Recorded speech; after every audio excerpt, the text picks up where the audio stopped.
This is what lies in wait for Israeli ground troops in Gaza, security sources say. A Hamas tunnel network hundreds of miles long and up to 260 feet deep, like this one filmed by Reuters back in 2014. Hamas drove a Blindfold crew to a secret location and gave them a tour. One expert describes it as the Viet Cong times 10. Freed hostage Yocheved Lifshitz called it a spider's web.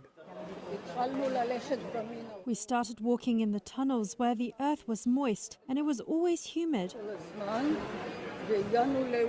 We reached a hall where we gathered, some 25 people. This video released by Israel's army purports to show part of the tunnel network. Troops will have to enter and battle Hamas militants, while trying to avoid killing any hostages, snatched during the October 7th Hamas offensive, in which Israel says some 1,400 people, most of them civilians, were slaughtered. Sources familiar with the matter say the tunnels have many purposes: attacks, smuggling, storage, operational and transport. The Gaza Strip is just 25 miles long, but security analysts say the network of tunnels beneath it is extensive. Israel has spent millions of dollars on tunnel detection and destruction, including a sensor-equipped underground barrier that it calls an iron wall. Israel blockades Gaza, so the tunnels have enabled Hamas, which released this video in 2014, to bring in weapons, equipment, money and people, mainly from Egypt. They're one reason why the militant group is stronger in Gaza than in the occupied West Bank, where Israel's settlements, military bases and monitoring devices make it harder to smuggle from Jordan. Israeli security sources say the past week's deadly bombardments have caused little damage to the network.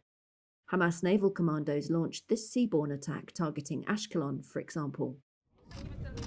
A former deputy commander of the Israeli division that tackles the tunnels, Amir Avivi, called it a whole city deep below Gaza, connected to at least 1,000 rocket launching positions, also underground. They feel safe inside the tunnels and they can emerge from the tunnels out and attack our forces anywhere. This is why in all the operations we saw previously, even operations that went long as 51 days, with the Air Force attacking again and again and again, the ability to really inflict serious damage is problematic.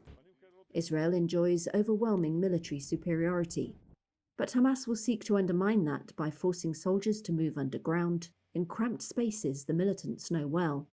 Hamas would also try to kidnap soldiers, according to a former head in Israel's Mossad spy agency. A security source from one of Israel's neighbours told Reuters that Hamas tunnels from Egypt remain active, facilitated by Egyptian military officers, though it wasn't clear if their bosses knew about it. US Defense Secretary Lloyd Austin has said what likely awaits the Israeli troops is, quote, a lot of IEDs, a lot of booby traps, and just a really grinding activity.